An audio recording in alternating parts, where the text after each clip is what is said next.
37వ అధ్యాయము. శ్రీకృష్ణుడు కేసి అను దైత్యుని వధించుట, నారదుడు ఆ స్వామిని స్తుతించుట, కృష్ణప్రభువు వ్యోమాసురుని హతమార్చుట. శ్రీ శుకుడు వచించెను. మహాకాయుడైన కేసి అను రాక్షసుడు కంస ప్రేరితుడై గుర్రము రూపమున మనోవేగముతో నందవ్రజమునకు బయలుదేరెను. అతడు తన గిట్టలతో భూమిని చీల్చుచూ సాగిపోవుచుండెను. అతని యొక్క జూలు వెదలింపులకు ఆకాశమున గల మేఘములు విమానములు చెల్లా చెదరైపోవుచుండెను. అతని భీకరమైన సకిలింపులకు విశ్వమునందలి ప్రాణులన్నీయును గడగడ వణికిపోవుచుండెను.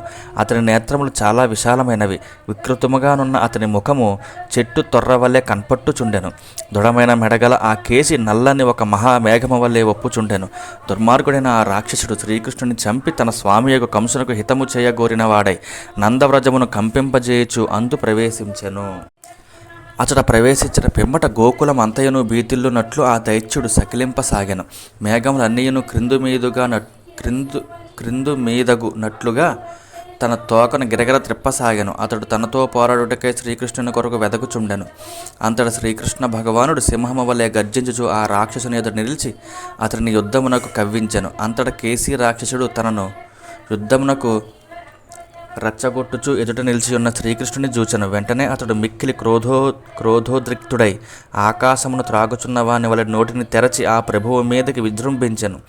పరీక్షిని మహారాజా, ఆ రాక్షసుని వేగము ప్రచండమైనది. ఇతరులు ఎదురించుటకు సఖ్యము కానివాడు. ఎంతటి వారునూ అతని సమీపించుటకు వెనుకాడుదురు. అట్టి ఆ రాక్షసుడు తన వెనుక కాళ్లతో శ్రీకృష్ణుని తన్నబోయెను.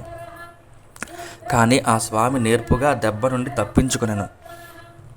ఇంద్రియాతీతుడైన ఆ పరమాత్మను ఎవడు దెబ్బతీయగలడు? అంతటా ఆ ప్రభువు కుపితుడై తన 2 చేతులతో అతని వెనుక కాళ్ళను ఒడిసి పట్టుకొని అవహేళనగా నవ్వుచు గరుత్మంతుడు సర్పమును వలె గిరగిర త్రిప్పుచు అతని 400 మూరల దూరమునకు విసరవేసి నిబ్బరముగా నిలబడెను.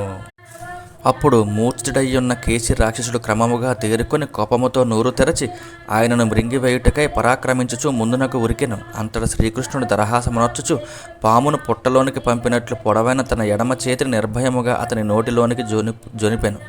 సహజముగా ఆ స్వామి హస్తము మిగుల కోమలమైనదే అయినప్పటికీ అతని నోటిలోనికి జొచ్చిన పిమ్మట అది కాల్చబడిన ఇనుప కాడవలే కఠినమైన బాధాకరమయ్యను.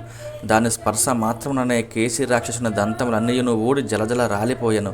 చికిత్స లేక ఉపేక్షింపబడిన జలోదర వ్యాధి ముదిరినట్లు ఆ ప్రభువు యొక్క హస్తము క్రమముగా లావెక్కెను. శ్రీకృష్ణుని బాహువులు ఆవుగా పెరిగిపోవటతో ఆ రాక్షసునకు ఊపిరాడని స్థితి ఏర్పడెను. అతని కాళ్ళు గిలగిల కొట్టుకొనసాగాను. దేహమంతయును చెమటలతో నిండిపోయెను. కండ్లు తిరుగసాగాను. గ్రుడ్లు తేలవేశాను. అంతటా అతడు మలమును విసర్జించుచు అసువులను కోల్పోయి నేలపై పడిపోయెను.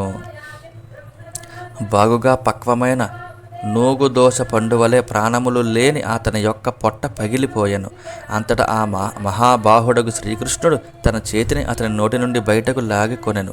తాను ఏమాత్రము శ్రమపడకుండగానే శత్రువు మృతుడైనందులకు ఆ స్వామికి ఎట్టి ఆశ్చర్యము కలుగలేదు.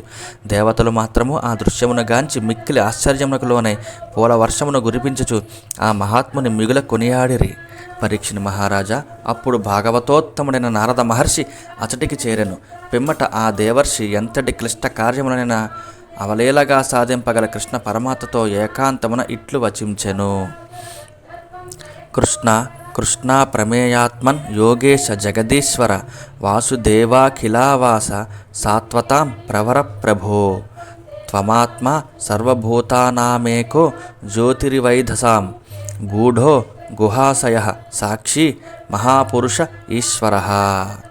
భావము: వసుదేవుని తనయుడవైన కృష్ణ, ఓ కృష్ణ, నీవు మనోవాక్కులకు ఎట్టి ప్రమాణములకును అందని యోగేశ్వరుడవు, జగత్తును నియంత్రించువాడవు. నీవు సకల ప్రాణులలోనూ అంతర్యామివై ఉందువు. ప్రాణులన్నీయును నీలో నుండును. భక్తులకు ఏకైక లక్ష్యమైన వాడవు. యదువంశ శిరోమణివి, మాకు ప్రభుడవు. ఒకే అగ్ని సమిధులన్నింటిలో వ్యాప్తమై ఉండునట్లు నీవు సకల ప్రాణులలో ఆత్మస్వరూపుడవై ఉందువు. అయినను పంచకోశమయమైన గుహలయందు అంటే శరీరములయందు దాగి ఉందువు. నీవు పరమపురుషుడవు, అందరినీ నియంత్రించువాడవు, సర్వసాక్షివి నీవే. జై శ్రీహరి. స్వామి, నీవు సకల జగత్తునకును అధిష్టాతవు. సర్వాధిష్టానమైన నీకు వేరొక అధిష్టాత లేడు. సృష్ట్యాది యందు నీ యోగమాయ ద్వారా సత్వ రజస్తమో గుణములను సృష్టింతువు. ఆ గుణములను స్వీకరించి జగత్తు యొక్క ఉత్పత్తి స్థితి లయములను నెరపుచుందువు. నీవు సర్వశక్తిమంతుడవు, సత్య సంకల్పుడవు, పరమపురుష. భూపతుల రూపంలోనున్న దైత్య ప్రముఖులను, లోక కంటకులను, రాక్షసులను నశింపజేయుటకును, సాధు పుంగవులను, సత్పురుషులను పరిరక్షించుటకును నీవు అవతరించుచుందువు. దేవా, హయాసురుని యొక్క క్రూరమైన సకిలింపులకు దేవతలు ఎల్లరనూ భయగ్రస్తులై సురలోకమును వీడి పారిపోవచుండిరి. కానీ అట్టి క్రూరాత్ముడైన కేశీ దైత్యుని నీవు అవలీలగా సంహరించితివి.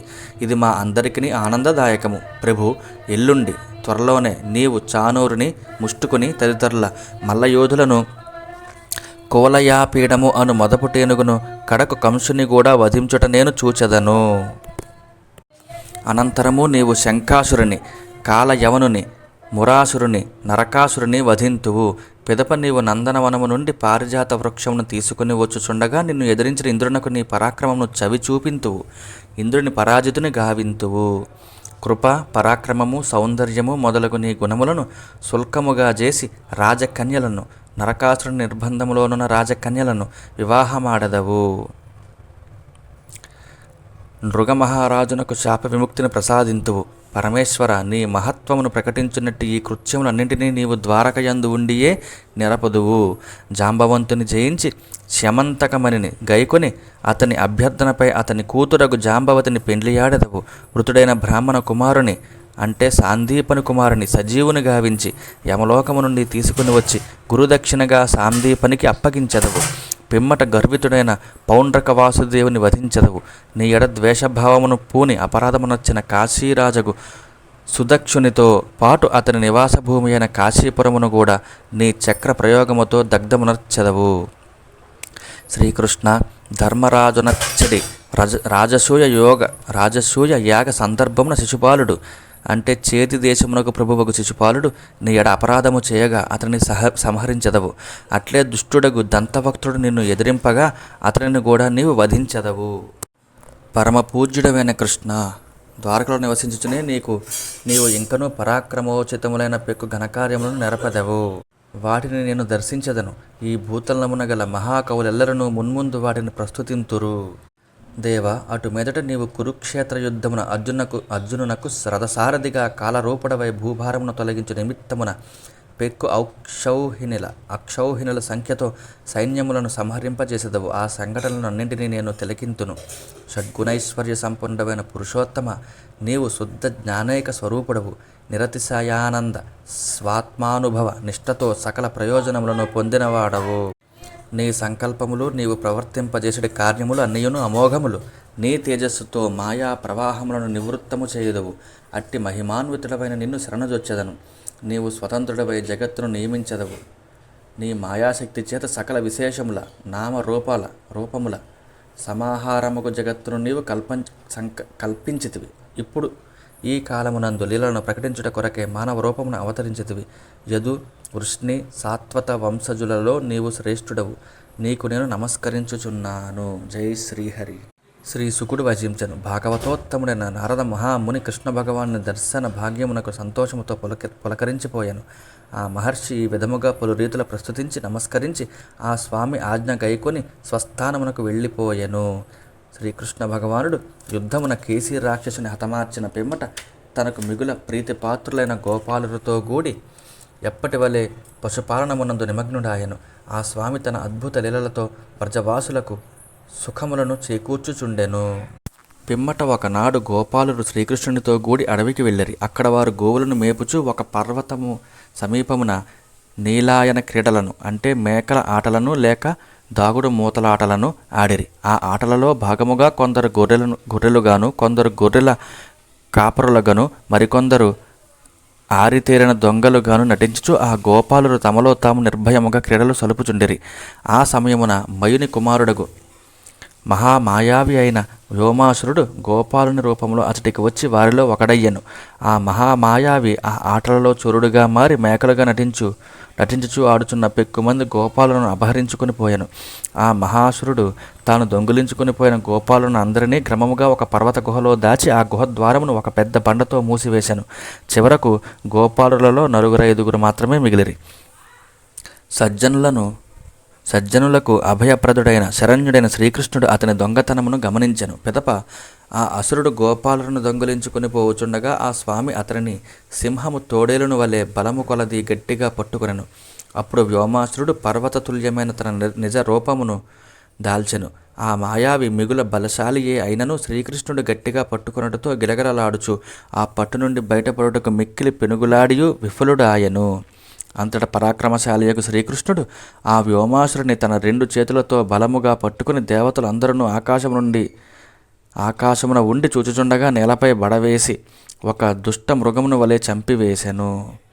పిమ్మట కృష్ణ పరమాత్మ గుహాద్వారమునకు అడ్డుగా ఉంచబడి ఉన్న మహాశిలను ముక్కలు గావించెను. అనంతరము ఆ ప్రభు గుహలో చిక్కుబడి బాధపడుచున్న గోపాలులను బయటకు తీసుకుని వచ్చెను. దేవతల యొక్క గోపాలుల యొక్క ప్రస్తుతులను అందుకొనుచు ఆ స్వామి తన గోకులమునకు చేరెను. జై శ్రీహరి.